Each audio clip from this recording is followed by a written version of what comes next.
Forward deploy engineering, or FDE, is no longer optional. But why do we even need forward deploy engineers? All these layers, isn't that enough? Those helps us build AI agents. But FDE sits between AI agent engineering and the business. It learns the workflow constraints and success criteria, and then build the AI agent around that system. In this video, we turn the process into meta agents and then use those meta agents to dynamically build our production AI agents. Let's start by showing you the end product. To reflect real-world complexity, I chose incident operation of a theme park. This is the Gradio dashboard, the final product.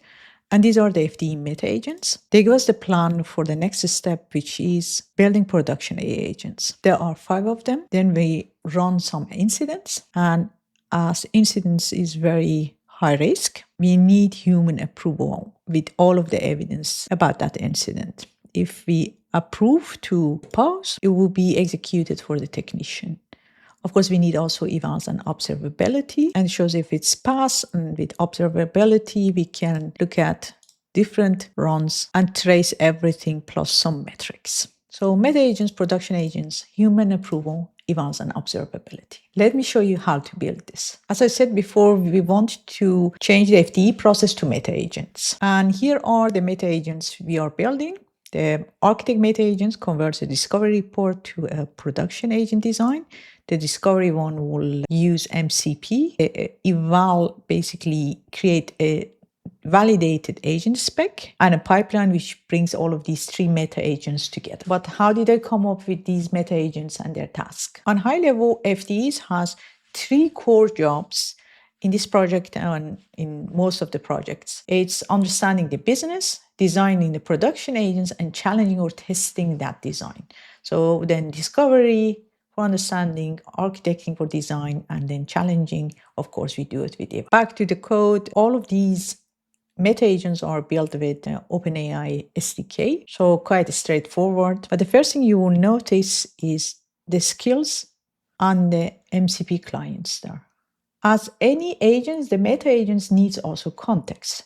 So to give that context from the business, we can use the reusable skills, and also the domain is MCP server to give some resources and tools to our meta agents. For skills, think of the business discovery, and for MCP, tools like right status policy or resources like company context and safety policy. Back to the code. For the skills, we've got 3 markdowns with the purpose what to identify rules and required output field. For example, for business discovery, we give some rules to avoid generic guesses and create structured discovery report and emphasizing our human in the loop. Same goes for production agent architecture and Eval design. With our MCP that we have built as well, the MCP server, we give very useful tools like the rights technicians, policy sections, status, safety policy, available technician, and pause right. Of course, we build an MCP server with a fast MCP. I have a complete module on MCP in my Agent Mastery course. It's quite straightforward. You use resources and give resources, and you build some tools and add those tools. My resources are here, the company and the safety policy markdowns. In summary, what goes inside MCP versus skills is more company facts go to MCP, and methodology instruction goes to skills, because you can reuse those skills across different companies, but Wonderland, like this MCP, is for that company. Same as you have MCP for Google and Notion and those kind of companies. Here is the same things around the incident operation, and also the resources are all about the company itself. MCP answers what is true about this business, and skills answers how should I think about any business. Together they can go to the discovery meta agent, which creates that discovery report. By the way, if you want to build real-world AI agents, you can find my free 30 minutes AI agent deep dive and 2 practical guides. It's first link in the description. Now back to our FDE agents. As you can see, the architect uses the skills, uses a prompt to produce an agent spec. The discovery uses MCP and also Skills business discovery. But we also have Evaluator, which creates 3 core evals, and all of them comes together in the pipeline. One thing you need to pay attention is that I didn't use a loop engineering. If you want to understand loop engineering, I have a video on it, but not looping it here in evaluation for a few reasons. We are working a little bit deterministic. We want them actually to have good agent spec. The problem would be that we wouldn't have convergence. I did that loop when I was building it with Cloud Code. Think of BMAT or plan mode, any of these methods where your code should be written right, but not inside the agent itself. So now our meta agent understand and design and challenge the business. What do they need to create that agent spec for production agent? In our project, I have put it in a schema, and we have the agent spec, which gives us actually dynamic agents. And we know that we want incident, investigate, decide, human approval, and act, like an empty agents. But we fill in that with agent spec. So that's our next step. Inside agent spec, we have this validated blueprint between the FD meta agents and the LangGraph production, just a plan to build our production agents dynamically. What we got is empty nodes. These are incident, investigate, decide, human approval, and act, generic, but inside we're going to fill it in dynamically using this agentic spec. And that has the agent name, purpose, workflow, allowed tools, permission, human approvals, escalation rules, and required evidence.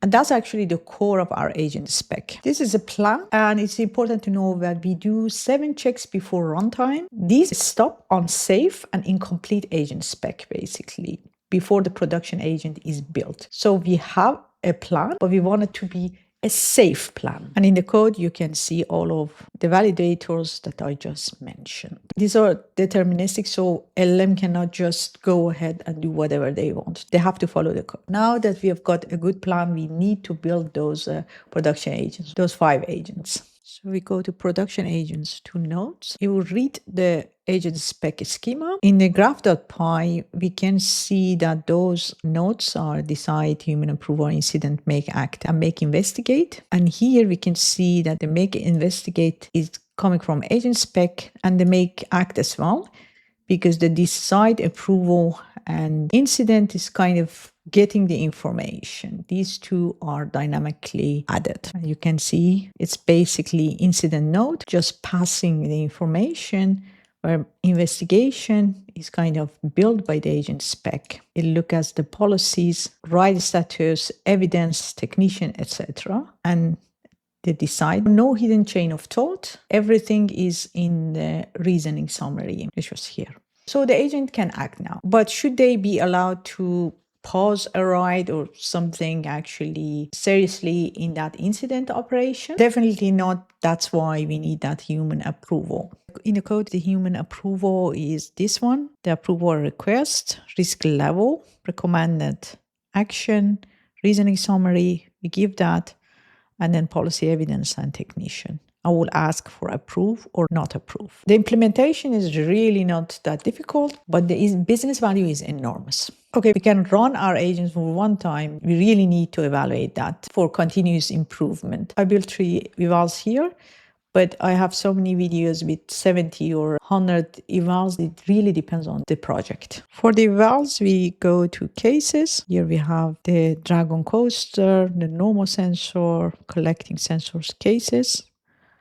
Missing policy, and it can be a lot. Then we got the results. We have summary lines and a runner that will just run and log our evals for us. And in our user interface, we can see how many of those after running it has been passed. Once things in production, it's really important that we keep observing and monitoring. It's definitely tracing and logging everything. You basically have an audit trail of some tool calls, decision approvals, run completed, and many more, as you can see in different audit trails. For every run, every step, one SQLite file, the tracer gets it, it just saves in repository, and then we aggregate some metrics, as I showed. What it gives us is full traces, performance insights, safety and human approval, and ready for debug. The production agents and FD meta agents all can write to that evals, and we read it at our UI. Remember, we log only structured data, so there is no chain of thought. That's why we can